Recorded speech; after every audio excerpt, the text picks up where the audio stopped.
Olá, seja bem-vindo de volta.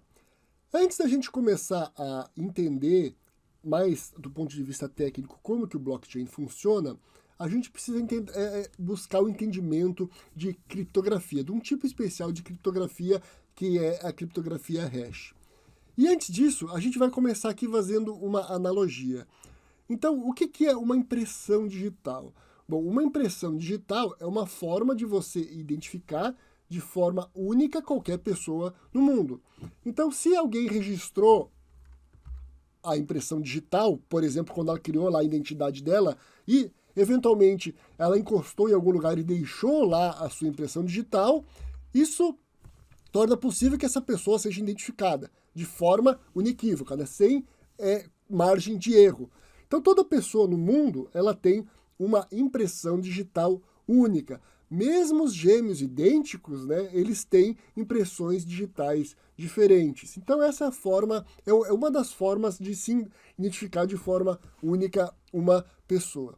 Porém, é possível também você criar um identificador único de um documento. Seria então algo como uma impressão digital para documentos.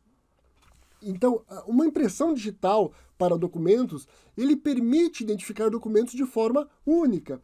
E por que isso seria importante? Para garantir que ele não foi alterado. Então, por exemplo, um contrato. Você criou um contrato de prestação de serviço e você colocou lá que o valor do contrato é X.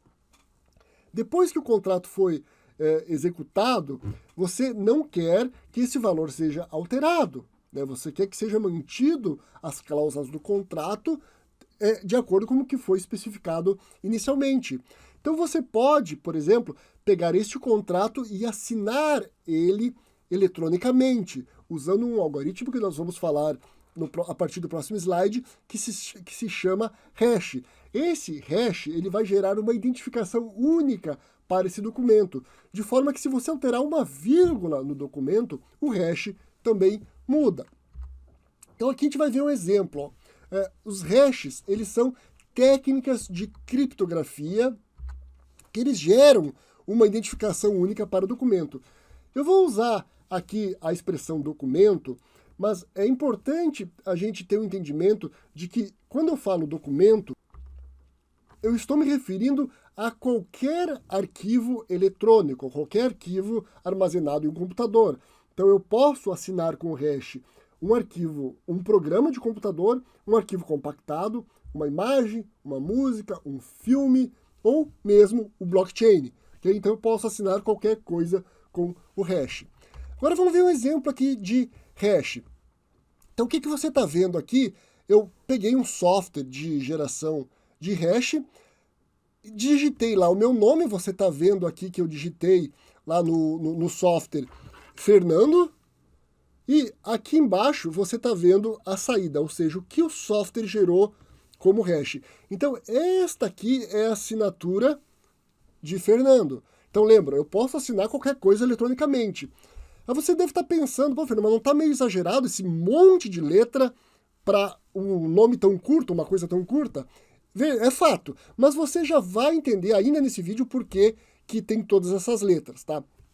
Eu vou só dar uma pista aqui que o hash ele vai ter sempre o mesmo tamanho, independente do que eu estou assinando. Este hash aqui que eu usei, ele se chama SHA-256. Existem vários algoritmos de hash. Existem algoritmos de hash mais poderosos, existem outros que são mais, eu diria assim, mais suscetíveis a fraudes, existem outros que já não são mais utilizados, que eles foram, entre aspas, hackeados, ok? Mas existem vários algoritmos. O SHA-256, eu diria assim, ele é um algoritmo de hash bem comum. E ele é a base da maioria dos blockchains das criptomoedas. Não é usado em todas, mas é a base da maioria. Uma outra coisa importante que eu quero que você perceba aqui é que um hash ele é um número hexadecimal. O que é um número hexadecimal? Bom, a gente é acostumado com a escala decimal, que vai de 1 a 10. Uma escala hexadecimal ela vai de 1 até 16. Por isso que você vê letras aqui, ó. Você vai ver letras do A até o F. Então, cada posição aqui, em vez de 10, dígitos, ela representa 16, ok? Agora, você precisa estar claro para você que, embora a gente tenha letras aqui, e isto aqui que a gente está vendo é um número, ok? Mesmo tendo letras, é um número na escala hexadecimal, certo? Então, isso é tudo que você precisa saber sobre a escala hexadecimal. Uma outra coisa importante aqui para você, que você precisa ter conhecimento, é que o SHA-256 ele é um hash de 32 bits. Isso é o espaço que ele ocupa. Então, falando um pouquinho mais aqui sobre o SHA-256, ele vai ter 64 caracteres hexadecimal. O que isso quer dizer? Quer dizer que quando você fizer a assinatura de um documento, ele vai ter sempre 64 caracteres. Por isso que assinar um texto tão pequeno aqui como o meu nome gerou um texto tão grande. Se fosse uma única letra, ia ter o mesmo tamanho. Se fosse a Bíblia em formato digital, a assinatura ia ter o mesmo tamanho, ok? Então ela sempre vai ter 64 caracteres. Então, cada caractere tem 16 dígitos possíveis. Por quê? Porque é uma escala hexadecimal.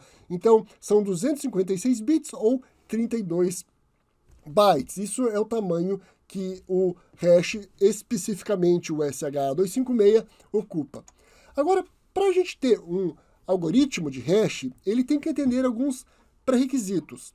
Esses pré-requisitos, você vai ver depois, que eles são fundamentais para que você possa confiar no blockchain. Então, hoje as criptomoedas são praticamente invioláveis. Elas são praticamente invioláveis graças a vários fatores, mas um dos fatores mais importantes são os algoritmos de hash.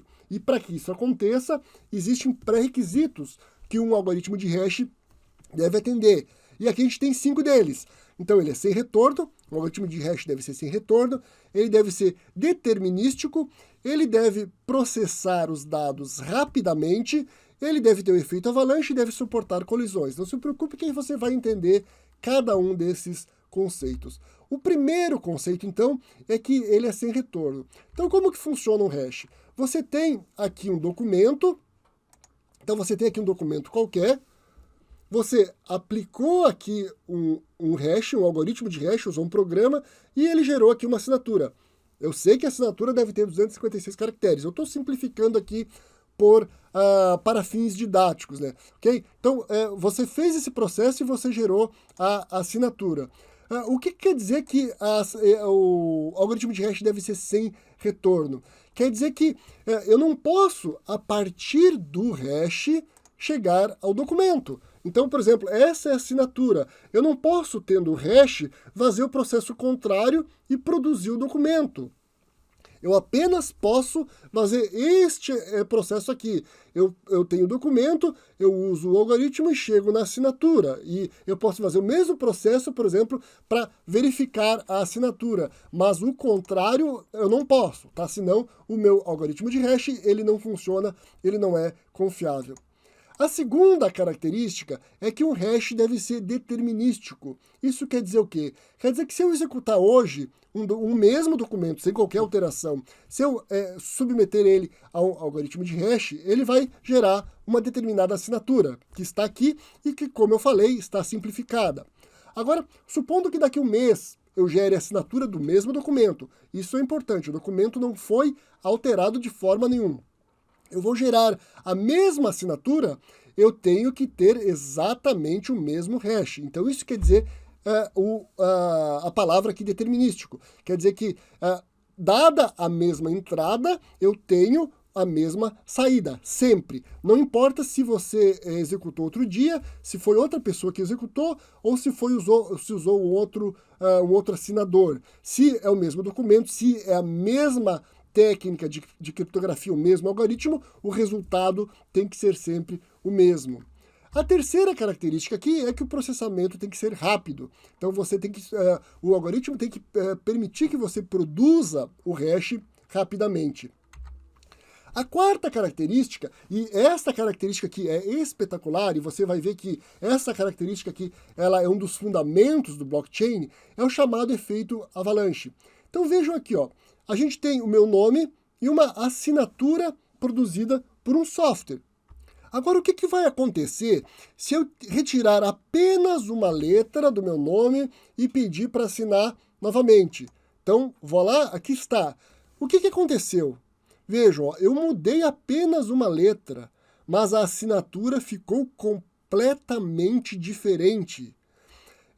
Isso é o chamado efeito avalanche. Né? Você muda uma pequena fração do seu documento, que seja uma vírgula de um documento gigantesco, e o hash muda completamente. Então, o que isso traz ao hash? Traz o efeito de ser imprevisível. Você não consegue jamais prever o hash que vai ser gerado, ok? Ele é, entre aspas, algo totalmente aleatório. Então, você não consegue, por exemplo, criar